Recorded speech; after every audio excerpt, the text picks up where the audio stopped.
Ganapan sa bahay ni Kuya kahapon mga Maria. Ayan, tapos na tayong nagwalis. At dito naman ay nagkakape na si Kuya. Check naman natin yung dalawa kung anong ginagawa. Ay, sana all. So, ayan na nga mga Mare, may naibig sa loob ng bahay ni Kuya. Lumabas isang batang nagmumuryot. Hinahanap ang kanyang nanay. She wants to take a bath, she wants to ride a bus, and she wants to go home na daw. So, ayan na nga mga Mare. To the rescue naman dyan si Ate Kulot. Kinakalm niya po si Muryot girl. At ayan, binuhat na nga niya. Pero bakit ganon mga Mare? Mukhang mas mabigat pa yung kinakarga kaysa yung kumarga. Magdalala muna daw sila para kumalma si Muryot girl. So, ayan na nga, hindi tumalab ang lalala. Kaya nilabas muna ni Ate Kulot yung dalawa para mag-unwind. At dito sa upuan na ito at merong nagbi-meeting si Kuya at ang kanyang sekretary. Bakit daw ang hirap kitain yung diamond gift sa Black Up? Ang sabi ko naman dyan, walang madali sek, walang easy money sek. Silipin na lang natin tong ating mga bugimbilya. Napakaganda ng mga bulaklak at nasumibol na nga ng bulaklak tong isa mga Mare. Ang ganda pagmasdan ng mga bulaklak niya. So ayan, nakamove on na ata si Bakukang at bumalik na sila dahil gutom na daw sila. Kaya pagmeryendahin muna natin tong mga bakukang na to. Yummy, yummy, yummy, yummy meal time. Yummy, yummy, yummy, yummy meal time.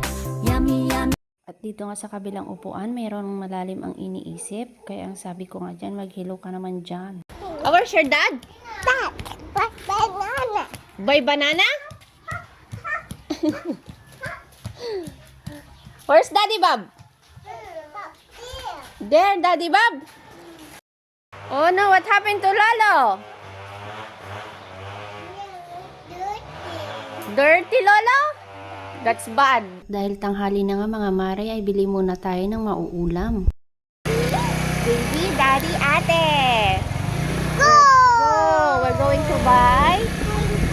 Oh, what? Ice cream, no ice cream.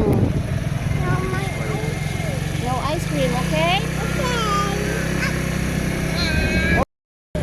Mira, sayang-saya ka na naman ah. Sayang-saya.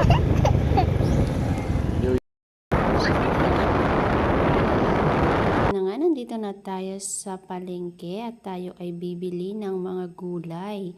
Ang binili namin ay yung 3-in-1. Yan itong dalawang to, kala nyo naman marunong ng mamalingke. Umuwi na tayo dyan mga Mare dahil magkabila na yung humahatak sa akin. Yung isa gusto ng palamig, yung isa gusto ng toys. So umuwi na lang kami para magmerienda ulit sila ng fruits tsaka Yakult. Much better na yan kaysa sa palamig. At sa part nga ito mga Mare, tinulungan nila akong maglaba. Ewan ko kung tulong yan o nagpapasaway lang sila. Pero hinahayaan ko lang para mag-play na rin sila dyan mga Mare at hindi sila mag-away at hindi sila magmumuryot. Pagkatapos nga akong tinulungan ng dalawa mga Mare, maliligo na sila dahil it's time to sleep. Ayan, maraming salamat po ulit sa inyong mga panonood.